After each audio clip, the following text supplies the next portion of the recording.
ಭೂಮಿ ವಿಷ ಬಿತ್ತಿ ನಾವು ಒಳ್ಳೆ ಬೆಳೆ ಬಾಳೋದು ಹೆಂಗ್ ಬರುತ್ತೆ? ಈಗ ನಮ್ ದೇಶದ ದುಡ್ಡು ಯಾರೋ ಪಾಲಾಗ್ತಾ ಇದೆ. ನಮ್ಮ ಸ್ವದೇಶಿ ಪ್ರಾಡಕ್ಟ್ ನ ಯೂಸ್ ಮಾಡಿ ನಾವು ಹಾಕೋದ್ರಿಂದ ನಮ್ ದೇಶಕ್ಕೆ ದುಡ್ಡು ಬರುತ್ತೆ, ನಾವ್ ಯಾಕೆ ಮಾಡಬಾರ್ದು? ಬಡವ ಶ್ರೀಮಂತನಾಗ್ತಾನೆ, ಬಡವ ಒಬ್ಬ ಶ್ರೀಮಂತನಾಗ್ತಾನೆ ಅಂದಾಗ ಯಾಕೆ ಮಾಡಬಾರ್ದು? ಅಜ್ಜಂಪುರದ ಹತ್ರ ಕಾಟಿನರಿ ಅಂತ ಅಲ್ಲೊಂದು ಸಾವಯವ ಒಂದು ಪ್ಲಾಂಟ್ ಇದೆ ಅಂತ ನಮ್ ಸ್ನೇಹಿತರು ಹೇಳಿದ್ರು, ಪ್ರವೀಣ್ ಅಂತ. ನ್ಯಾಚುರಲ್ ಆಗಿ ಆ ಬೇವಿನ ಪುಡಿ ರೆಡಿ ಮಾಡಿ ನಮಗೆ ಕೊಡೋದು. ನಾನ್ ಬಂದ್ಬಿಟ್ಟು KSR ಡಿಪಾರ್ಟ್ಮೆಂಟ್ ಅಲ್ಲಿ ಮೆಕ್ಯಾನಿಕಲ್ ಸೂಪರ್ವೈಸರ್ ಆಗಿ ವರ್ಕ್ ಮಾಡ್ತಿದ್ದೀನಿ. ರೈತರಿಗೆ ಮಾತ್ರ ತೋಟಕ್ಕೆ ಬಂದ್ಕೊಳ್ಳಿ ನೆಮ್ಮದಿ ಸಿಕ್ಕೇ ಸಿಗುತ್ತೆ. ಅದು 100% ಸರ್.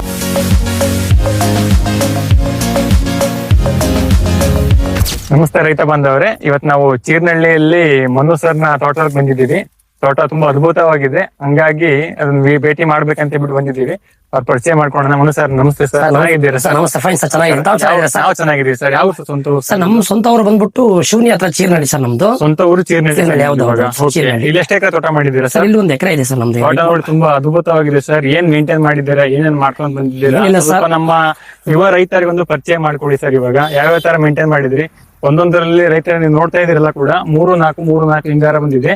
ಆಲ್ರೆಡಿ ಒಂದು ಎಷ್ಟು ವರ್ಷ ತೋಟ ಸರ್ ಇದು ಇವಾಗ? ಸರ್ ಈಗ ಇದು 6ನೇ ವರ್ಷ ಸರ್. ಎಂಟ್ರಿ 6ನೇ ವರ್ಷ. ಇವಾಗ 5 ವರ್ಷ ಕಂಪ್ಲೀಟ್ ಆಗಿ 6ನೇ ವರ್ಷ ಬಂದಿದೆ ಸರ್. ಇವಾಗ ನೋಡ್ತಾ ಇದ್ದೀರಾ ಫ್ರೆಂಡ್ಸ್, 6ನೇ ವರ್ಷದ ತೋಟ ರೈತ ಬಂದವರೇ. 3-4 ಎಲ್ಲ ಕೂಡ ಹಿಂಗಾರ ಬಂದಿದೆ, ಒಳ್ಳೆ ಹರಳು ಹಿಡಿದಿದೆ. ನೋಡೋಣ ಯಾವ ತರ ಮೇಂಟೈನ್ ಮಾಡಿದಾರೆ ಅಂತ ಹೇಳ್ಬಿಟ್ಟು ಅವ್ರ ಬೈಲ್ಲ ಕೇಳ್ತಾ ಬರೋಣ. ಸರ್ ಏನೆಲ್ಲ ಮಾಡಿದಿರಾ ಸರ್? ಹೆಂಗ್ ಮಾಡಿಸ್ತೀರಿ ಕೂಡ ತೋಟನ? ಏನಿಲ್ಲ ಸರ್, ಮಾಮೂಲಿ ಸ್ಟಾರ್ಟಿಂಗ್ ಅಲ್ಲಿ ಯಾವ ತರ ಮಾಡಿದ್ರಿ? ಸ್ಟಾರ್ಟಿಂಗ್ ನಾವಿದು ಆಕ್ಚುಲಿ ನಮ್ಮ ಊರ್ ಬಂದ್ಬಿಟ್ಟು ಶಿವನಿ ಹತ್ರ ಚೀರ್ನಲ್ಲಿ ಹೇಳಿದ್ನಲ್ಲ, ಇದು ಕಲ್ಲಹಳ್ಳಿ ಹತ್ರ ಪ್ಲೇಸ್ ನಾವು ಜಮೀನ್ ತಗೊಂಡಿದ್ದೀವಿ. ಜಮೀನ್ ತಗೊಂಡ್ವಿ. ತಗೊಂಡ್ಬಿಟ್ಟು ನಮಗೂ ತೋಟ ಅಂದ್ರೆ ತುಂಬಾ ಇಂಟ್ರೆಸ್ಟ್. ಕಡಿಮೆ ಜಮೀನ್ದಾರ್ ನಾವೇನಂತ ತುಂಬಾ ಜಮೀನ್ದಾರೇನಲ್ಲ, ಜಮೀನು ರೈತರ ಕೆಲಸನೇ ಮಾಡ್ತೀರಾ? ಇಲ್ಲ ಸರ್, ನಾನ್ ಬಂದ್ಬಿಟ್ಟು KSR ಡಿಪಾರ್ಟ್ಮೆಂಟ್ ಅಲ್ಲಿ ಮೆಕ್ಯಾನಿಕಲ್ ಸೂಪರ್ವೈಸರ್ ಆಗಿ ವರ್ಕ್ ಮಾಡ್ತಿದ್ದೀನಿ, ವರ್ಕ್ ಮಾಡ್ತಾ ಇದ್ದೀನಿ. ಬಟ್ ನಮ್ ತಂದೆಯವರು ತೋಟ ನೋಡ್ಕಂತಾರೆ. ಮ್ಯಾಕ್ಸಿಮಮ್ ನಾನು ಹೆಚ್ಚಿನದಾಗಿ ಬರ್ತಾ ಇರ್ತೀನಿ, ಎವ್ರಿ ವೀಕ್ ಬರ್ತೀನಿ. ಪ್ರತಿದಿನ ನನಗೆ ರಜಾ ಇದ್ದಾಗ ಸಂಜೆ ಟೈಮ್ ನಾನು ಬಿಡುವಿನ ವೇಳೆಯಲ್ಲಿ ಯಾವಾಗ್ಲೂ ಆಲ್ಮೋಸ್ಟ್ ಬರ್ತಾ ಇರ್ತೀನಿ. ಯಾಕೆಂದ್ರೆ ನಾವ್ ಎಷ್ಟೇ ಆಗಲಿ ರೈತರ ಮಕ್ಳಲ್ವಾ, ಏನೇ ಇದ್ರು ಈ ಹೊರಗಡೆ ನಾವೇನೇ ಮಾಡ್ಬೋದು, ಸಾಧನೆ ಸಂಪಾದನೆ ಏನೇ ಇರ್ಬೋದು, ಬಟ್ ನಮಗೆ ಏನಾದ್ರು ಒಂದು ಖುಷಿ ಕೊಡೋದು ಅಂದ್ರೆ ಇಲ್ಲಿಗೆ ಬಂದಾಗ 100% ಇಲ್ಲಿಗೆ ಬಂದ್ವಿ ಅಂದ್ರೆ ಏನೋ ಒಂಥರ ನಮಗೆ ಏನಿಲ್ಲ ಅಂದ್ರೆ ಒಂದು ಖುಷಿ ಸಿಗುತ್ತೆ. 100% ಸ್ವಲ್ಪ ಟೈರ್ಡ್ನೆಸ್ ನಮ್ದು ರಿಲೀಫ್ ಆಗುತ್ತೆ. ಏನೋ ಒಂದು ರೌಂಡ್ ಹಿಂಗ್ ಬಂದು ಹೋದ್ವಿ ಅಂದ್ರೆ ಸ್ವಲ್ಪ ಖುಷಿ ಕೊಡುತ್ತೆ ಸರ್. ಹಾಗಾಗಿ ಜೀವನ ತುಂಬಾ ಚೆನ್ನಾಗಿದೆ ಸರ್. ತೋಟಕ್ಕೆ ಬಂದ್ವಿ ಅಂತಂದ್ರೆ ನೆಮ್ಮದಿ ರೈತರಿಗೆ ನಿಜವಾಗ್ ಸಿಕ್ಕೇ ಸಿಗುತ್ತೆ. ಯಾರಿಗೆ ಸಿಗುತ್ತೆ ಬಿಡುತ್ತೆ ಗೊತ್ತಿಲ್ಲ, ರೈತರಿಗೆ ಮಾತ್ರ ತೋಟಕ್ಕೆ ಬಂದ್ಕೊಳ್ಳಿ ನೆಮ್ಮದಿ ಸಿಕ್ಕೇ ಸಿಗುತ್ತೆ. ಅದು 100% ಸರ್. ಹೌದು ಸರ್, ತುಂಬಾ ಚೆನ್ನಾಗಿದೆ ಸರ್ ತೋಟ ಎಲ್ಲ ಕೂಡ. 6 ವರ್ಷ ಅನ್ಸಲ್ಲ ಸರ್, ನಾನೊಂದು 7-8 ವರ್ಷ ಅಂತ ಮಾಡಿದ್ದೆ. ಇಲ್ಲ ಸರ್, ಹೇಳಿದ್ಮೇಲೆ ನನಗೆ ಗೊತ್ತಾಯ್ತು 5 ವರ್ಷ ಕಂಪ್ಲೀಟ್, ಜಸ್ಟ್ 6 ವರ್ಷ. ಹೌದು ಸರ್, 6ನೇ ವರ್ಷ ಇದೆ ಈ ವರ್ಷ. ಜಸ್ಟ್ ಸರ್ 5ನೇ ವರ್ಷ ಒಂದು ಕೆಲವೇ ಮೈನ್ಯೂಟ್ ಗಿಡಗಳು ಬಿಟ್ಟಿದ್ದು. ಈ ವರ್ಷ ಚೆನ್ನಾಗಿ ಪರವಾಗಿಲ್ಲ ಸರ್. ನೋಡ್ತೀನಿ 3-4 ಹಿಂಗಾರ ಬಂದಿದೆ. ಹೌದು, 6-7-8 ತನಕ ಕೆಲವು ಗಿಡಗಳು ಇದಾವೆ ಸರ್. ಮುಂದೆ ಬಂದಿದೆ ಎಲ್ಲ ಕೂಡ. ಹೆಂಗ್ ಮಾಡ್ತೀರಾ ಸರ್ ಪ್ರತಿ ವರ್ಷ? ಏನು ಗೊಬ್ಬರ ಏನ್ ಕೊಡ್ತೀರಾ? ಏನಿಲ್ಲ, ಮಾಮೂಲಿ ಎಲ್ಲರೂ ಕೊಟ್ಟಂಗೆ ನಾವು ಕೊಡ್ತೀವಿ. ಅದರಲ್ಲಿ ಸ್ವಲ್ಪ ಕೆಲವೊಂದನ್ನ ವಿಶೇಷವಾಗಿ ಕೆಲವೊಂದು ರಾಸಾಯನಿಕಗಳ ಕಡಿಮೆ ಸರ್. ಆಕ್ಚುಲಿ ನಾವು ಕೊಡೋದು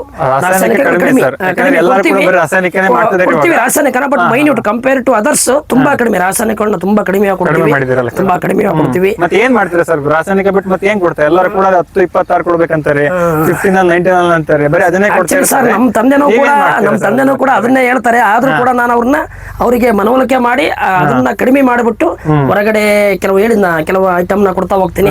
ನಮ್ಮ ಸ್ನೇಹಿತರು ಇದ್ದಾರೆ ಸರ್ ಇಲ್ಲಿ, ಪ್ರವೀಣ್ ಅಂತ, ನಮ್ಮ ತುಂಬಾ ಚೈಲ್ಡ್ಹುಡ್ ಫ್ರೆಂಡ್. ಆಕ್ಚುಲಿ ಅವರ ಒಟ್ಟಿಗೆ ಕಮ್ಯುನಿಕೇಶನ್ ಮಾಡುವಾಗ ಇಲ್ಲಿ ಅಜ್ಜಂಪುರ ಕಾಟಿನರಿ ಹತ್ರ ಒಂದು ಬೇವಿನ ಹಿಂಡಿ ಸಾವಯವ ಅದನ್ನ ಆ ಪ್ರಾಡಕ್ಟ್ ಇದೆ ಅಂತ ಹೇಳಿದ್ರು. ಜಸ್ಟ್ ಅವರೊಟ್ಟಿಗೆ ಹೋಗ್ಬಿಟ್ಟು ನಾನು ಆ ಪ್ಲೇಸಿಗೆ ಹೋಗಿ ನೋಡಿದೆ. ನನ್ನ ಇದ್ರಿಗೆ ಲೈವ್ ಅಲ್ಲೇ ಕೆಲವೊಂದೆಲ್ಲ ಡೆಮೋಗಳನ್ನ ಕೆಲವೊಂದೆಲ್ಲ ತೋರಿಸಿದ್ರು, ಸ್ಯಾಂಪಲ್ ವಿಡಿಯೋಗಳೆಲ್ಲ ತೋರಿಸಿದ್ರು, ನೋಡಿದೆ. ಆಕ್ಚುಲಿ ನಾವು ಬರುತ್ತಾ ಬಿಡುತ್ತಾ ಹೊರಗಡೆ ಸುಮ್ನೆ ದುಡ್ಡು ಕೊಟ್ಬಿಟ್ಟು ರಾಸಾಯನಿಕಗಳು ತಂದು ಹಾಕ್ತಿವಿ ಭೂಮಿಗೆ. ಅವ್ರಿಗೆ ಗೊತ್ತಿಲ್ಲ, ಅವ್ರ ಹಿನ್ನೆಲೆ ಗೊತ್ತಿಲ್ಲ, ಏನು ಗೊತ್ತಿಲ್ಲ, ಜಸ್ಟ್ ಯಾರೋ ಮಾಡ್ಕೊಂಡ್ ಬರ್ತಿರ್ತಾರ ಅಂತ ಸುಮ್ನೆ ಆಗ್ತಾ ಇರ್ತೀವಿ. ಅದ್ರ ಮಧ್ಯದಲ್ಲಿ ಯಾಕೆ ಗೊತ್ತಿರ್ತಕ್ಕಂಥ ವ್ಯಕ್ತಿಗಳು ಹೇಳಿದ್ರೆ ನಾನು ಯಾಕೆ ಹಾಕ್ಬಾರ್ದು, ಜಸ್ಟ್ ನೋಡುವ ಅಂತ ತಂದ ಅದನ್ನು ಕೂಡ ನಾನು ಇದನ್ನ ಹಾಕ್ದೆ. ಬಟ್ ಕಂಪೇರ್ ಟು ಬೇರೆ ಹೋಲಿಸ್ಕೊಂಡ್ರೆ ಅದನ್ನ ಹಾಕಿದಾಗ ಏನಾದ್ರು ಸಮಥಿಂಗ್ ಚೇಂಜ್ ಅನ್ನೋ ನನಗೆ ಕಾಣ್ತು.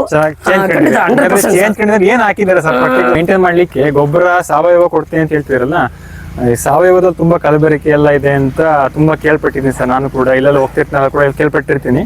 ಆದ್ರೆ ನಿಮ್ಗೆ ಎಲ್ಲಿ ಸಾವಯವ ಎಲ್ಲಿ ಒಳ್ಳೆ ಸಿಕ್ತು ಸರ್ ನಿಮಗೆ? ಮತ್ತೆ ಅದ್ರ ಜೊತೆ ಏನೆಲ್ಲ ಮಾಡ್ತಿದ್ದೀರಾ ಸ್ವಲ್ಪ ನಮಗೆ ರೈತರಿಗೆ ಹೇಳ್ಕೊಡಿ ಸರ್, ಅವರು ಕೂಡ ಕಂಟಿನ್ಯೂ ಮಾಡ್ತಾರೆ ಸರ್. ಆಕ್ಚುಲಿ ಹೇಳಿದ್ನಲ್ಲ ನಿಮ್ಗೆ ಆಗ್ಲೇ, ನಾನು ಹೇಳಿದೆ ಅಜ್ಜಂಪುರದ ಹತ್ರ ಕಾಟಿನರಿ ಅಂತ ಅಲ್ಲೊಂದು ಸಾವಯವ ಒಂದು ಪ್ಲಾಂಟ್ ಇದೆ ಅಂತ ನಮ್ಮ ಸ್ನೇಹಿತರು ಹೇಳಿದ್ರು, ಪ್ರವೀಣ್ ಅಂತ.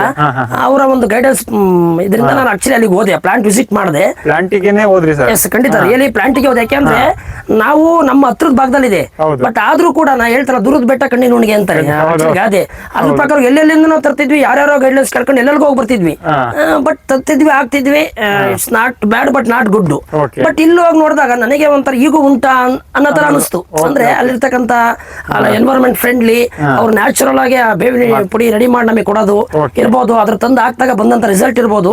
ನಿಜವಾಗ್ಲೂ ಅದನ್ನ ನೋಡಿದಾಗ ನನಗೆ ಮಿರಾಕಲ್ ಅನಿಸ್ತು. ಯಾಕೆಂದ್ರೆ ಸಾಕಷ್ಟು ಜನ, ಸಾವಿರಾರು ಜನ ರೈತರಿದ್ದಾರೆ, ಯಂಗ್ಸ್ಟರ್ಸ್ ಇದ್ದಾರೆ, ಸಾಕಷ್ಟು ಜನ ತುಂಬಾ ಮಾಡ್ತಾರೆ. ಬಟ್ ಸುಮ್ನೆ ಅಲ್ಲಿ ಬೇಡವಾದಂತ ತಂದು ಹಾಕ್ತಾರೆ. ಸಾಕಷ್ಟು ವಿಷಯಕಾರಿಗಳು ನಾವು ಆಗ್ತಾ ಇದ್ವಿ. ನಿಜವಾಗ್ಲೂ ಗೊತ್ತಾದ ನಮಗೆ ಒಂಥರ ಅನ್ಸುತ್ತೆ, ನಾವಂತೂ ಏನು ಭೂಮಿ ಕೊಡ್ಲಿಕ್ಕಾಗಲ್ಲ, ಅಟ್ಲೀಸ್ಟ್ ಒಳ್ಳೆ ಭೂಮಿನಾರ ಕೊಡಬಹುದು ಅಂದಾಗ ಅಟ್ಲೀಸ್ಟ್ ನಮ್ಮ ಹತ್ರದಲ್ಲೇ ಇದೆ ನಾವು ಯಾಕೆ ತಗೋಬಾರ್ದು? ಹೌದಲ್ವಾ? ಯಾಕೆಂದ್ರೆ ಸುಮ್ನೆ ಹೋಗ್ಬಿಟ್ಟು ಎಲ್ಲೆಲ್ಲ ತರ್ತೀವಿ ಆಗ್ತಾ ಇದ್ವಿ. ನಮ್ಮ ಹತ್ರದ ಭಾಗದಲ್ಲಿ ಜಸ್ಟ್ ನಮಗೆ ಏನು ಬಹಳ ದೂರ ಇಲ್ಲ ಸರ್, ತುಂಬಾ 10-12 ಕಿಲೋಮೀಟರ್ ದೂರದಲ್ಲಿದೆ. ನಿಜವಾಗ್ಲೂ ನನಗೆ ತುಂಬಾ ಖುಷಿ ಅನಿಸ್ತು ಅಲ್ಲಿ ಹೋದಾಗ ಲೈವ್ ಆಗಿ ನನ್ನ ಇದ್ರಿಗೆ ಕಣ್ಣಿದ್ರಿಗೆ ನೋಡಿ ಆ ಬೇವಿನ ಪುಡಿ. ಯಾಕೆ ಸರ್ ಬೇವಿನ ಪುಡಿನ ಹಾಕ್ಬೇಕಂತ ಯಾಕೆ ಅನ್ಕೊಂಡು ಸರ್? ಆಕ್ಚುಲಿ ನಾವು ನೋಡಿದೀವಿ ನಮ್ಮ ಔಷಧಿ ಗುಣ ಇರತಕ್ಕಂಥದ್ದು. ನಮ್ಮ ಆಕ್ಚುಲಿ ನಮ್ಮ ಪೂರ್ವಿಕರಿಂದ ಹೇಳ್ತಾ ಬರ್ತಾರೆ, ಎದ್ದ ತಕ್ಷಣ ನಾವು ಅಲ್ಲಿ ತಿಕ್ಕುವಾಗ ನಾವು ಪೇಸ್ಟ್ ಬ್ರಷ್ ಜೊತೆ ಈಗಲೂ ನಮ್ಗೆ ಸಿಗ್ಲಿಲ್ಲ ಅಂತ ಬೇವಿನ ಕಡೆ ತಿಕ್ತೀವಿ. ಅದು ಮುಂಚೆಯಿಂದ ಬಂದಿದೆ. ಎಲ್ಲರೂ ಹೇಳ್ತಾರೆ ಬೇವಿನ ಹಿಂಡಿ ಹಾಕ್ಬೇಕು ಅಂತ ನಮಗೆ ಹೇಳ್ತಾ ಇದ್ರು. ಬಟ್ ನಮಗೆ ಲೈವ್ ಆಗಿ ಇಲ್ಲೇ ಬೇರೆ ಕಡೆ ತಂದು ಹಾಕಿದ್ರು ನಮ್ಗೆ ಗೊತ್ತಿರ್ಲಿಲ್ಲ. ಕೆಲವರು ರಾಸಾಯನಿಕ ಮಿಕ್ಸ್ ಇದೆ ಅಂತೆಲ್ಲ ಹಿಂಗೆ ಹೇಳರು. ಬಟ್ ಇಲ್ಲಿ ಹೋಗಿ ನೋಡಿದಾಗ ನಮ್ಮ ಕಣ್ಣಿಗೆ ರೆಡಿ ಕೊಡ್ತಾರೆ. ಮತ್ತೆ ನನ್ನ ಸ್ನೇಹಿತ ಹೇಳಿದ ಅಲ್ಲಿ ಇಂದಾಗ ಆಕ್ಚುಲಿ ನಾವು ಮಾಡ್ಬೇಕಾ ಬೇಡವಾ? ಮತ್ತೆ ಕೆಲವರು ವರ್ಕ್ ಮಾಡ್ತಾ ಇದ್ರು ನಮ್ಮ ಅಕ್ಕಪಕ್ಕ ಸಹಪಾಠಿ ಊರ್ನವರು. ಅಟ್ಲೀಸ್ಟ್ ಸುಮ್ನೆ ಗೊತ್ತಿಲ್ದಂಗೆ ಇರ್ತಕ್ಕಂಥ ವ್ಯಕ್ತಿಗಳಿಗೆ ನಾವು ಸಾವಿರಾರು ಲಕ್ಷಾಂತರ ರೂಪಾಯಿ ಬಂಡವಾಳ ತಂದು ಹಾಕ್ತಿವಿ ಅಂದಾಗ ಗೊತ್ತಿರೋ ವ್ಯಕ್ತಿ ಹೇಳೋದು ಯಾಕೆ ಆಗ್ಬಾರ್ದು? ಒನ್ ಟರ್ಮ್ ಅಲ್ವಾ, ನೋಡುವ ಬಂದ್ರೆ ಕಂಟಿನ್ಯೂ ಮಾಡೋದಕ್ಕೆ ಕೊಟ್ಟು ಇದ್ರಲ್ಲಿ ಹೋದ್ವಿ, ತಗೊಂಬಂದ್ ಹಾಕಿದ್ವಿ ಸರ್. ನಿಜವಾಗ್ಲು ತುಂಬಾ ಅದ್ಭುತವಾದ ರಿಸಲ್ಟ್. ಸರ್ ಆಕ್ಚುಲಿ ಸರ್ ಅದ್ರಲ್ಲಿ ಒಂದೊಂದು ಮರಕ್ಕೆ ಆಕ್ಚುಲಿ ಬೇವಿನ ಹಿಂಡಿ ಬಂದ್ಬಿಟ್ಟು 1 kg ಕೊಟ್ಟಿದೀವಿ. ಫಸ್ಟ್ ಟೈಮ್ ಸರ್ ನಾವು ಕೊಟ್ಟಿದ್ದೀವಿ 1 kg ಕೊಟ್ಟಿದೀವಿ. ಇನ್ನು ಅಪ್ಕಮಿಂಗ್ ಡೇಸ್ ಅಲ್ಲಿ ಸ್ಟಾರ್ಟ್ ಮಾಡ್ತಾ ಹೋಗ್ತೀನಿ. ಜಾಸ್ತಿ ಅವ್ರು ಹೇಳಿದ ಪ್ರಮಾಣಕ್ಕಿಂತ ಕಡಿಮೆ ಕೊಟ್ವಿ ನಾವು. ಆಕ್ಚುಲಿ ನೋಡುವ ಅಂತ ಸ್ವಲ್ಪ ನಮ್ಮಲ್ಲಿ ಬದಲಾವಣೆ ಕಾಣ್ತಲ್ವಾ, ಇನ್ನು ಅಪ್ಕಮಿಂಗ್ ಡೇಸ್ ಅಲ್ಲಿ ನಾವು ಮಾಡ್ತಾ ಹೋಗ್ತೀವಿ. ಆಕ್ಚುಲಿ ರಿಯಲ್ ಅಂದ್ರೆ ನಮ್ ದೇಶದ ದುಡ್ಡು ಯಾರೋ ಪಾಲಾಗ್ತಾ ಇದೆ. ನಮ್ಮ ಸ್ವದೇಶಿ ಪ್ರಾಡಕ್ಟ್ ನ ಯೂಸ್ ಮಾಡಿ ನಾವು ಹಾಕೋದ್ರಿಂದ ನಮ್ ದೇಶಕ್ಕೆ ದುಡ್ಡು ಬರುತ್ತೆ. ನಾವ್ ಯಾಕೆ ಮಾಡಬಾರ್ದು? ಬಡವ ಶ್ರೀಮಂತನಾಗ್ತಾನೆ, ಬಡವ ಒಬ್ಬ ಶ್ರೀಮಂತನಾಗ್ತಾನೆ ಅಂದಾಗ ಯಾಕೆ ಮಾಡಬಾರ್ದು? ಯಾರೋ ಒಬ್ಬ ಉದ್ಯಮಿ ಎಲ್ಲೋ ತಯಾರು ಮಾಡಿದ ರಾಸಾಯನಿಕ ತಂದು ಭೂಮಿಗೆ ಹಾಕಿ ಭೂಮಿ ಹಾಳು ಮಾಡ್ತಿದೀವಿ, ರಿಸಲ್ಟ್ ಇಲ್ಲ, ದುಡ್ಡು ಹೋಗ್ತಾ ಇದೆ, ಅದರಿಂದ ಏನು 1 ರೂಪಾಯಿ ನಮಗೆ ಬೆನಿಫಿಟ್ ಬರ್ತಿಲ್ಲ. ಬಟ್ ಇಲ್ಲೇ ಸಿಗ್ತಕ್ಕಂಥ ಪ್ರಾಡಕ್ಟ್ ನ ನಾವು ಹಾಕೋದ್ರಿಂದ ಉದ್ಯೋಗ ಸೃಷ್ಟಿ ಆಗ್ತಾ ಇದೆ, ನಮ್ಮ ಲೋಕಲ್ ಯೂತ್ಸ್ಗೆ ಉದ್ಯೋಗ ಸೃಷ್ಟಿ ಆಗ್ತಾ ಇದೆ, ರಿಸಲ್ಟ್ ಬರ್ತಾ ಇದೆ ಅಂತ ನಾವ್ ಯಾಕೆ ಮಾಡಬಾರ್ದು ಅಂತಕ್ಕಂಥದ್ದು ನಮಗೆ ಆಕ್ಚುಲಿ ಮುಂಚೆಯಿಂದ ಇದೆ ಕಿಚ್ಚು. ಸ್ವದೇಶಿ ಪ್ರಾಡಕ್ಟ್ ನ ಪ್ರತಿಯೊಂದು ಯೂಸ್ ಮಾಡಬೇಕು ಅಂತ ಆಲ್ಮೋಸ್ಟ್ ಯೂಸ್ ಮಾಡ್ತಿದೀವಿ. ಕೆಲವು ನಮಗೆ ಗೊತ್ತಿಲ್ಲ ಇದೇ ಸ್ವದೇಶಿ ಅಂತ, ಜಸ್ಟ್ ಸ್ಟಿಕ್ಕರ್ ನೋಡ್ತೀವಿ, ಸುಮ್ಮನೆ ಹಾಕ್ತಿವಿ, ಅದು ಯಾರಿಗೋ ಹೋಗುತ್ತೆ. ಇಲ್ಲಿ ನಾವೇ ಬ್ರಾಂಡ್ ಅಂಬಾಸಿಡರ್, ನಾವೇ ಯೂಸ್ ಮಾಡೋದ್ರಿಂದ ನಮಗೆ ಕಡಿಮೆ ಖರ್ಚಲ್ಲಿ ಅಧಿಕ ಇಳುವರಿ ಬರುತ್ತೆ. ಯಾಕೆ ಮಾಡಬಾರ್ದು? ಆ ಕಾನ್ಸೆಪ್ಟ್ ಸರ್ ಜಸ್ಟ್ ಸ್ಟಾರ್ಟ್ ಮಾಡಿದೀವಿ. ಈ ರಿಸಲ್ಟ್ ನೋಡಿ ಈಗ ಅನಿಸ್ತಾ ಇದೆ ನಮಗೆ ಕರೆಕ್ಟ್ ಅವ್ರ ಮಾರ್ಗದರ್ಶನ ತಗೊಂಡು ಮುಂಬರುವ ದಿನಗಳಲ್ಲಿ ಮ್ಯಾಕ್ಸಿಮಮ್ ಯೂಸ್ ಮಾಡಬೇಕು ಅಂತ ಒಂದು ಮೈಂಡ್ ಸೆಟ್ ಮಾಡಿದ್ವಿ ಸರ್ ನಾವು. ಅಂದ್ರೆ ನಾವು ಇಲ್ಲಿವರೆಗೆ ಸರ್, ನಾನೊಬ್ಬ ರೈತರ, ನಾವು ಕೂಡ ರೈತರ ಕುಟುಂಬದಿಂದ ಬಂದಿರೋದು. ಗೊಬ್ಬರವಾಗಿ ನಾವು ತಗೊಂಡು ಬರ್ತೀವಿ ಅಷ್ಟೇ ಸರ್, ನಮ್ಗೆ ಹೆಂಗ್ ಬೇಕಂಗ್ ಬಳಸ್ಕೊಂತ ಹೋಗ್ತೀವಿ. ಈಗ ನೀವು ಕಾಟಿನೇರ ಫ್ಯಾಕ್ಟ್ರಿ ಹೋಗಿದೆ ಅಂತ ಹೇಳಿದ್ರಲ್ಲ, ಅಲ್ಲಿ ನಿಮ್ಗೆ ಗೈಡ್ಲೈನ್ಸ್ ಚೆನ್ನಾಗಿ ಮಾಡಿ ಕೊಡ್ತಾರೆ ಸರ್. ಎಷ್ಟು ಬಳಸಬೇಕು, ಏನ್ ಮಾಡಬೇಕು, ಹೆಂಗ್ ಹಾಕ್ಬೇಕಂತ ಗೈಡ್ಲೈನ್ಸ್ ಮಾಡ್ತಾರೆ. ತುಂಬಾ ಚೆನ್ನಾಗಿ ಗೈಡ್ಲೈನ್ಸ್ ಮಾಡ್ತಾರೆ. ಅವ್ರು ಗೈಡ್ಲೈನ್ಸ್ ಮಾಡೋದ್ರ ಜೊತೆಗೆ ನಮ್ಮ ಜಮೀನು ಕೂಡ ವಿಸಿಟ್ ಮಾಡ್ತಾರೆ. ವಿಸಿಟ್ ಮಾಡ್ಬಿಟ್ಟು ನಾವು ಹಾಕೋದಿನ ನಾವು ಕರೆದ್ರು ಕೂಡ ಬಂದು ನಮ್ಮ ಇದ್ರಿಗೆ ನಿಂತ್ಕೊಂಡು ಈ ತರ ಸಿಂಪಡಣೆ ಮಾಡಬೇಕು, ಯಾವ ತರ ಹಾಕ್ಬೇಕು, ಜಸ್ಟ್ ಭೂಮಿನ ಸ್ವಲ್ಪ ತೆಗೆದ್ಬಿಟ್ಟು ಹಾಕಿ ಮುಚ್ಚಬೇಕು, ಅದೆಲ್ಲ ಬಹಳ ಚೆನ್ನಾಗಿ ಹೇಳ್ಕೊಟ್ರು. ಅವ್ರ ಪ್ರಕಾರವಾಗಿ ನಾವು ಮಾಡಿದ್ವಿ. ಮತ್ತೆ ಪ್ಲಾಂಟ್ ವಿಸಿಟ್ ಮಾಡ್ತಾರೆ. ಈ ಹೊರಗಡೆ ನಾವು ತಗೊಂಡ್ಬರ್ತೀವಿ ಲಕ್ಷಾಂತರ ಕೊಟ್ಟು, ಪ್ಲಾಂಟ್ ಅಲ್ಲ ಅಟ್ಲೀಸ್ಟ್ ನಾವೇ ಹೋಗಿ ತರಬೇಕು, ನಾವೇ ಹಾಕ್ಬೇಕು. ನೀನ್ ಏನಾಯ್ತು ಅಂತ ಯಾರು ನೋಡಲ್ಲ, ಹೇಳಷ್ಟು ದುಡ್ಡು ಕೊಟ್ಟು ಬರ್ತೀವಿ. ಇಲ್ಲಿ ಬಾರ್ಗೇನು ಮಾಡ್ತಿರ್ತೀವಿ. ಮತ್ತೆ ಜಮೀನಿಗೂ ಬಂದು ವಿಸಿಟ್ ಮಾಡಿದ್ರು. ಮತ್ತೆ ಏನಾಗಿದೆ ಹೇಗಿದೆ ಅಂತ ವಾಚ್ ಮಾಡ್ತೀರಿ ಅಂದಾಗ ನಾವ್ ಯಾಕೆ ಮಾಡಬಾರ್ದು? ಜಸ್ಟ್ ಇದೊಂದು ನನಗೆ ತುಂಬಾ ಇಷ್ಟ ಆಯ್ತು ಸರ್. ನೀವು ಬಳಸಿದ ಮೇಲೆ ಕೂಡ ಬಂದೋಗಿದ್ದಾರೆ ಸರ್? ಖಂಡಿತ 100% ಬಂದೋಗಿದ್ದಾರೆ. ರೆಗ್ಯುಲರ್ ಕಮ್ಯುನಿಕೇಶನ್ ಇದ್ದಾರೆ. ಏನಾಗಿದೆ, ಏನ್ ಆಗ್ತಿದೆ, ನಿಮ್ಗೆ ಏನ್ ಅನಿಸ್ತಾ ಇದೆ ಅಂತ ರೆಗ್ಯುಲರ್ ಕಮ್ಯುನಿಕೇಶನ್ ಇದ್ದಾರೆ. ಒಳ್ಳೆ ಸಂದೇಶ ಕೊಟ್ಟಿದ್ದಾರೆ ರೈತರಿಗೆ. ರೈತರು ನೋಡಿ, ಎಷ್ಟೋ ಗೊಬ್ಬರದಂಗೆ ನಾವು ವಿಸಿಟ್ ಮಾಡ್ತೀವಿ, ಲಕ್ಷಾಂತರ ರೂಪಾಯಿ ಕೊಡ್ತೀವಿ, ಟ್ಯಾಕ್ಟ್ರಿ ಲೋಡ್ ಮಾಡ್ಕೊಂಡ್ ಬಂದ್ಬಿಡ್ತೀವಿ, ಲೋಡು ನಾವೇ ಮಾಡ್ಕೊಂತೀವಿ, ಅನ್ಲೋಡು ನಾವೇ ಮಾಡ್ಕೊಂತೀವಿ ಎಲ್ಲ ಕೂಡ. ಇವರಲ್ಲಿ ಬಂದ್ಬಿಟ್ಟು ಗೊಬ್ಬರನ ನೋಡ್ಕೊಂಡು ಅವ್ರ ಕಣ್ ಮುಂದೆ ತಯಾರು ಮಾಡಿಸ್ಕೊಂಡು ತಗೊಂಡು ಬಂದು ಇಲ್ಲಿಗೆ ಹಾಕ್ಲಿಕ್ಕೆ ಹೇಳಿದ್ರೆ ಗೈಡ್ಲೈನ್ಸ್ ಕೊಡ್ಬೇಕು ಅಂತ ಇವ್ರು ಬೇಕು ಅಂತಂದ್ರೆ ಅಲ್ಲಿಂದ ಒಬ್ರು ಬರ್ತಾರಂತೆ, ಗೈಡ್ಲೈನ್ಸ್ ಮಾಡ್ಲಿಕ್ಕೋಸ್ಕರ ಬರ್ತಾರೆ. ಗೈಡ್ಲೈನ್ಸ್ ಮಾಡ್ಬಿಟ್ಟು ಯಾವ ತರ ಬಳಸ್ಬೇಕು, ಏನ್ ಬಳಸ್ಬೇಕು ಅಂತ ಹೇಳಿದಾದ್ಮೇಲೆ ಒಂದ್ಸರಿ ಮತ್ತೆ ವಿಸಿಟ್ ಮಾಡ್ತಾರಂತೆ, ತೋಟ ಯಾವ ತರ ಇದೆ ನೋಡ್ಲಿಕ್ಕೋಸ್ಕರ. ಇವಾಗ ರೈತ ನೋಡಿ, ಎಲ್ಲೋ ಬಂಡವಾಳ ಮಾಡೋದ್ಕಿಂತ ಒಳ್ಳೆ ಕಡೆ ಹಾಕಿ ಸ್ವದೇಶನ ಬೆಳೆಸೋದ್ರಿಂದ ತುಂಬಾ ಒಳ್ಳೇದಾಗುತ್ತೆ ಎಲ್ಲರಿಗೂ ಕೂಡ. ನಮಗೂ ಬೆನಿಫಿಟ್ ಆಗುತ್ತೆ, ರೈತರಿಗೂ ಬೆನಿಫಿಟ್ ಆಗ್ಲಿಕ್ಕೆ ಸ್ಟಾರ್ಟ್ ಆಗುತ್ತೆ.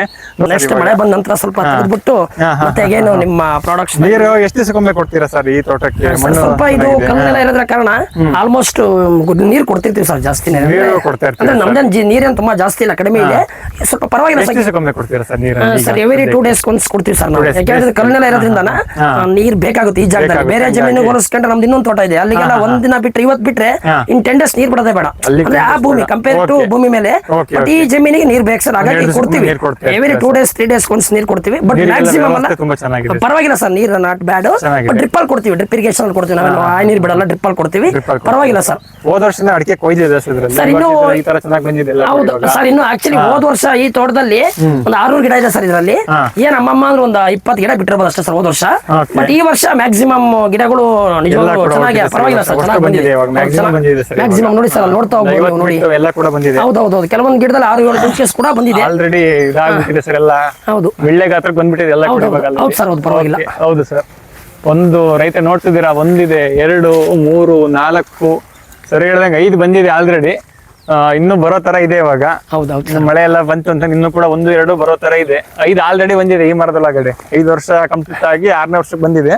ಬಟ್ ಆಲ್ರೆಡಿ 5 ಬಂದಿದೆ. 5 ಕೂಡ ಕಚ್ಚಿದೆ, ಯಾವ್ದು ಕೂಡ ಡ್ರಾಪ್ ಆಗಿಲ್ಲ. 5 ಕೂಡ ಚೆನ್ನಾಗಿ ಬಂದಿದೆ, ಎಲ್ಲ ಮಿಳ್ಳೆ ಗಾತ್ರಕ್ಕೆ ಬಂದಿದೆ. 2-3 ಗೊನೆ ಮಿಳ್ಳೆ ಗಾತ್ರಕ್ಕೆ ಆಲ್ರೆಡಿ ಬಂದಿದೆ ಸರ್. ಆಕ್ಚುಲಿ ನಾವು ಅಡಿಕೆ ತೋಟ ಮೇಂಟೆನೆನ್ಸ್ ಏನಿಲ್ಲ ಸರ್, ಕರೆಕ್ಟ್ ಆಗಿ ವರ್ಷದಲ್ಲಿ 1 or 2 times ನಮ್ಮ ಪ್ರಾಡಕ್ಟ್ಸ್ ಕರೆಕ್ಟ್ ಆಗಿ ಕೊಟ್ಬಿಟ್ಟು ಜಸ್ಟ್ ಡ್ರಿಪ್ ಅಲ್ಲಿ ನೀರ್ ಬಿಟ್ರೆ ಆಕ್ಚುಲಿ ಅಡಿಕೆ ತೋಟ ಖರ್ಚೇ ಏನೂ ಇಲ್ಲ. ಮೈನ್ ನೀರ್ ಇರಬೇಕು ಸರಿ, ರೈಟ್ ಟೈಮಿಗೆ ರೈಟ್ ಪ್ರಾಡಕ್ಟ್ ನ ಮೇನ್ ಅದು ಕೊಟ್ವಿ ಅಂದ್ರೆ ಆಸ್ ಯೂಶುವಲ್ ನೀಟಾಗಿ ಬರ್ತಾ ಹೋಗುತ್ತೆ ಸರ್, ಏನ್ ಸಮಸ್ಯೆ ಏನಿಲ್ಲ. ನೋಡ್ತಾ ಹೋಗ್ಬೋದು ನೋಡಿ ಸರ್. ಆಕ್ಚುಲಿ ನಮಗೆ ಖುಷಿ ಅನ್ಸುತ್ತೆ, ಪ್ರಾಡಕ್ಟ್ ನಾವ್ ಯಾಕೆ ಯೂಸ್ ಮಾಡಬಾರ್ದು ನೋಡಿ. ನಮಗೆ ಒಂಥರ ಖುಷಿ ಅನ್ಸುತ್ತೆ, ಇಷ್ಟು ಚೆನ್ನಾಗಿ ಬರುತ್ತೆ ಅಂದಾಗ ಯಾಕೆ ಕೊಡಬಾರ್ದು ನೋಡ್ರಿ. ಆಲ್ರೆಡಿ ಹೌದು ಸರ್, 1 ತಿಂಗಳು 2 ತಿಂಗಳು ಕೊಯ್ಲು ಆಗೋಷ್ಟು ಬಂದಿದೆ ಈಗ ಆಲ್ರೆಡಿ. ತುಂಬಾ ಅದ್ಭುತವಾಗಿ ಬಂದಿದೆ. ಆಲ್ರೆಡಿ 6 ಕುಂಚಿಕೆ ಇದ್ರಲ್ಲೂ ಕೂಡ ಇದೆ, 1, 2 ಅಂತ ತೋರಿಸ್ತಿಲ್ಲ. ಮ್ಯಾಕ್ಸಿಮಮ್ ಎಲ್ಲವೂ ಕೂಡ ಬಂದಿದೆ. ಯಾವ್ದ್ರಲ್ಲಿ ನಿಮಗೆ ಜಾಸ್ತಿ ಇದೆ ಅದ್ರಲ್ಲಿ ತೋರಿಸ್ತಾ ಇದೆ ನಿಮಗೆ. ಮ್ಯಾಕ್ಸಿಮಮ್ ಎಲ್ಲಾದ್ರಲ್ಲೂ ಕೂಡ 3, 4, 5, 6 ಈ ತರ ಕುಂಚಿಗಳು ಬಂದಿದೆ. ಎಲ್ಲ ಮಿಳ್ಳೆ ಗಾತ್ರಕ್ಕೆ ಬಂದಿದೆ ಕಾಯಿ ಆಲ್ರೆಡಿ. ಮತ್ತೆ ಏನ್ ಹೇಳಕ್ ಇಷ್ಟಪಡ್ತೀರಾ ಸರ್ ರೈತರಿಗೆಲ್ಲ ಕೂಡ ಅಡಿಕೆ ಬಗ್ಗೆ? ಏನಿಲ್ಲ ಸರ್, ಅವರು ತುಂಬಾ ಕ್ರಿಟಿಕಲ್ ಆಗಿ ಮಾಡ್ತಿರ್ತಾರೆ, ಕಷ್ಟಪಟ್ಟು ಮಾಡ್ತಿರ್ತಾರೆ. ಅದನ್ನೇ ವಾರಕ್ಕೊಂದ್ಸರಿ ಬರ್ತೀನಿ ಅಂತ ಹೇಳ್ತೀರಾ ಸರ್? ಏನಿಲ್ಲ ಸರ್, ರೈಟ್ ಟೈಮಿಗೆ ಹೇಳಿದ್ನಲ್ಲ ಪ್ರಾಡಕ್ಟ್ ನ ಕೊಟ್ಟು ಜಸ್ಟ್ ಒಂದು ಗೇಟ್ ಚೇಂಜ್ ಮಾಡ್ರೆ ಸಾಕು ಸರ್, ಏನು ಬೇಡ. ಜಸ್ಟ್ ವಾಚ್ ಮಾಡ್ಕೊಂಡು ಹೋದ್ರೆ ಸಾಕು. ಹೌದು, ಎಲ್ಲ ಡ್ರಿಪ್ ಮಾಡಿ ಬಿಟ್ಟಿದೆ ಎಲ್ಲ ಡ್ರಿಪ್, ಬಳ್ಳಿ ಡ್ರಿಪ್ ಇದೆ ಸರ್ ನೋಡಿ. ಎಲ್ಲ ಬಳ್ಳಿ ಡ್ರಿಪ್ ಇದೆ, ಎಲ್ಲ ಡ್ರಿಪ್ ಅಲ್ಲಿ ನೀರು ಹೋಗುತ್ತೆ. ಆಕ್ಚುಲಿ 1.5 month ಬ್ಯಾಕ್ ಅಲ್ಲಿ ಎಲ್ಲ ಹುಲ್ಲು ಹೊಡ್ಸಿದ್ವಿ ನಾವು. 1.5 month ಆಗಿಲ್ಲ, ಅದು ಈ ಟೈಪ್ ಬಂದಿದೆ ನೋಡಿ. ಎಷ್ಟು 1.5 ತಿಂಗಳಾಗಿದೆ ಅಷ್ಟೇ ಸರ್. ಮತ್ತೆ ಕಳೆ ಹೊಡಿಸ್ತೀರಾ ಸರ್? ಹಸಿರೆಲೆ ಗೊಬ್ಬರ ತರ ಮಾಡ್ತೀರಾ? ಇಲ್ಲ, ಹಸಿರೆಲೆ ಗೊಬ್ಬರ. ಆಕ್ಚುಲಿ ಮುಂಚೆ ನಮ್ಮ ತಂದೆ ರೌಂಡ್ ಅಪ್ ಹೊಡ್ಸರು, ನಮಗೆ ಅದು ಇಷ್ಟ ಇಲ್ಲ. ಆದ್ರೂ ಹಳಬ್ರು ಅವರು ಆ ಪದ್ಧತಿ ಬಿಡಕ್ಕೆ ಇಷ್ಟಪಡಲ್ಲ. ನಿಧಾನಕ್ಕೆ ಅವರು ಮನವೊಲಿಸಿ ಈಗ ರೌಂಡ್ ಅಪ್ ಎಲ್ಲ ಫುಲ್ ಸ್ಟಾಪ್ ಮಾಡಿದೀವಿ ಸರ್. ಆಕ್ಚುಲಿ ಏನಿಲ್ಲ ಸರ್, ಈಗ ನಾವು ಸಾಕಷ್ಟು ಮ್ಯಾಗಝಿನ್ಗಳಲ್ಲಿ ನ್ಯೂಸ್ ಚಾನಲ್ಗಳಲ್ಲಿ ನೋಡ್ತಾ ಇರ್ತೀವಿ. ವಿಷ ಸರ್, ಭೂಮಿ ವಿಷ ಬಿತ್ತಿ ಒಳ್ಳೆ ಬೆಳೆ ಬರೋದು ಹೆಂಗ್ ಬರುತ್ತೆ ಈಗ ನೋಡ್ತಾ ಇದೀವಿ. ಸಾಕಷ್ಟು ಹೆಲ್ತ್ ಹಜಾರ್ಡ್ಸ್ ಏನೆಲ್ಲ ಬರ್ತಿದೆ ಯಂಗ್ಸ್ಟರ್ಸ್ ಗಳಲ್ಲಿ ಏನೇನ್ ಆಗ್ತಿದೆ ಕಂಪೇರ್ ಟು ಹಳಬರಿಗೆ ಹೋಲಿಸ್ಕೊಂಡು ಅವ್ರು ಬದುಕಿದಂತ ರೀತಿ, ಅವರ ಏಜು, ಅವರ ಆಕ್ಟಿವ್ನೆಸ್. ನಮಗೆ 40 ವರ್ಷಕ್ಕೆ ಮಂಡಿ ನಾವು ಕಾರಣ ಇಷ್ಟೇ, ಭೂಮಿ ವಿಷ ಕೊಟ್ಟು ನಾವು ಚೆನ್ನಾಗಿಲ್ಲ ಹೆಂಗಿರಕ್ ಸಾಧ್ಯ? ಜಸ್ಟ್ ಆ ರೀಸನ್ಗೋಸ್ಕರ ಈಗ ಜಸ್ಟ್ ಏನು ಭೂಮಿ ಫಿಲ್ಟರ್ ಆಗಬೇಕು ಅಂದ್ರೆ ಏನ್ ಮಾಡ್ಬೇಕು? ಜಸ್ಟ್ ನಾವ್ ಇನ್ನೇನು ಮಾಡಕ್ಕಾಗಲ್ಲ.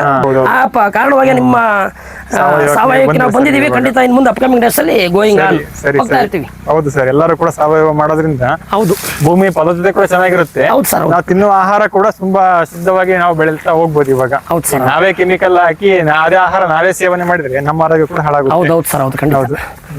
ಸರ್ ಇದೇನ್ ಸರ್ ಅಡಿಕೆ ಒಳಗಡೆ ಮತ್ತೆ ಅಂತರ ಬೆಳೆ ಕೂಡ ಮಾಡಿದೀರಾ? ಏನ್ ಸರ್ ಇದು? ಸರ್ ಇದು ಆಪಲ್ ಗಿಡ. ಆಪಲ್ ಗಿಡ ಬರುತ್ತಾ ಸರ್ ಇಲ್ಲಿ? ಸರ್ ಆಕ್ಚುಲಿ ನಾವು ನಿಮ್ ತರನೇ ಬರುತ್ತಾ ನೋಡುವ ಅಂತ ಜಸ್ಟ್ ಹಾಕಿದ್ದು. ನಾನು ಆಕ್ಚುಲಿ ಹೊಳಲ್ಕೆರೆಯಲ್ಲಿ ಅಲ್ಲಿ ವರ್ಕ್ ಮಾಡುವಾಗ ಅಲ್ಲಿ ಹಿಂಗೆ ಯಾರೋ ಹೇಳಿದ್ರು ಒಂದು ಆಪಲ್, ಬಟ್ ಅಲ್ಲೊಂದು ಮೂಸಂಬಿ ಇದೆ ಸರ್, ತಂದು 2 ಹಾಕಿದ್ದೆ. ಆಕ್ಚುಲಿ ಮೂಸಂಬಿ ಒಂದಿದೆ ಸರ್ ಅಲ್ಲಿ. ಜಸ್ಟ್ ಇದನ್ನು ಹಾಕಿ ಒಂದೊಂದು ಸಿಂಪಲ್ ನೋಡುವ ಅಂತ ಒಂದು ಅಡಿಕೆ ಗಿಡ ಇಲ್ಲ ಸರ್, ಜಾಕ್ ಹಾಕಿದ್ವಿ. ಕಳೆದ ವರ್ಷ 4 ಬಿಟ್ಟಿತ್ತು. ಅಲ್ಲಿ ನೋಡಿ ಸರ್, ಅಲ್ಲಿ ಹೂವು ಆಗ್ತಾ ಇದೆ ನೋಡಿ. ಹೂವು ಆಪಲ್ ಹೂವು ತುಂಬಾ ಚೆನ್ನಾಗಿದೆ ಸರ್. ಹೌದು, ಮಾಡ್ಬೋದಾ ಸರ್ ಈ ಭಾಗದಲ್ಲಿ ಆಪಲ್ ಮಾಡ್ಬೋದಾ? ಆಕ್ಚುಲಿ ನಾವು ಒಂದು ಗಿಡ ಹಾಕಿದ್ವಿ. ಹೋದ ವರ್ಷ 4-5 ಬಂದಿತ್ತು, ಈ ವರ್ಷನೂ ಬಂದಿತ್ತು. ಬಟ್ ಇಲ್ಲಿ ಯಾರೋ ಹುಡುಗರು ಗೊತ್ತಲ್ಲ, ಹಳ್ಳಿ ಕಡೆ ಹಾಕಿದ್ವಿ ಸರ್. ಬಂದಿದೆಯಲ್ಲ ಸರ್, ಇಲ್ಲೇ ಇದೆಯಲ್ಲ, ಬರುತ್ತೆ ಸರ್, ಬಂದಿದೆ, ಬೆಳೆನೂ ಬಂದಿದೆ, ಕ್ರಾಪ್ ಬಂದಿದೆ ಆಲ್ರೆಡಿ. ಬಟ್ ಇದಕ್ಕೆ ನಾವು ಜಸ್ಟ್ ಇದಕ್ಕೆ ಯಾವುದೇ ರೀತಿ ಏನು ಸಿಂಪಡಣೆ ಏನು ಮಾಡಿಲ್ಲ, ಜಸ್ಟ್ ಹಾಕಿರೋದು ಬಿಟ್ಟು ನ್ಯಾಚುರಲ್ ಏನು ಮಾಡಿಲ್ಲ. ಜಸ್ಟ್ ಅಡಿಕೆ ಗಿಡಕ್ಕೆ ಏನ್ ಮಾಡಿದೀವೋ ಜಸ್ಟ್ ಏನು ಮಾಡಿಲ್ಲ ಸರ್. ಖಂಡಿತ 100% ಬರುತ್ತೆ, ಅಕ್ಷರಶಃ ಬರುತ್ತೆ. ಕಡಿಮೆ ನೀರು ಆಕ್ಚುಲಿ ಬರುತ್ತೆ, ಚೆನ್ನಾಗಿ ಬರುತ್ತೆ. ನಾವೇನು ಮಾಡಿಲ್ಲ, ಬಂದಿದೆ. ಮೂಸಂಬಿ ಕೂಡ ಮಾಡ್ಕೊಂಡಿದೆ ಸರ್. ಒಂದೇ ಒಂದು ನೋಡಿ ಸರ್, ಒಂದು ಮೂಸಂಬಿ ಗಿಡ ಇದೆ, ಅದನ್ನು ಬಂದಿಲ್ಲ ನೋಡಿ ಫ್ರೆಂಡ್ಸ್. ಒಂದು ಮೂಸಂಬಿ ಕೂಡ ಮಾಡಿದ್ದಾರೆ. ಮೂಸಂಬಿ ಗಿಡ ಸರ್ ಮಾಡೋದಕ್ಕೆ ಎಲ್ಲದೂ ಮಾಡಿದ್ದಾರೆ. ಇರ್ಲಿ, ಮನೆಗೆ ಬೇಕಾಗುತ್ತಲ್ಲ ಸರ್, ಇಲ್ಲಿ ಮನೆಗೆ ಏನಕ್ಕಾದ್ರೂ ಬೇಕಾಗುತ್ತೆ ಮಾಡಿದ್ದೀರಾ.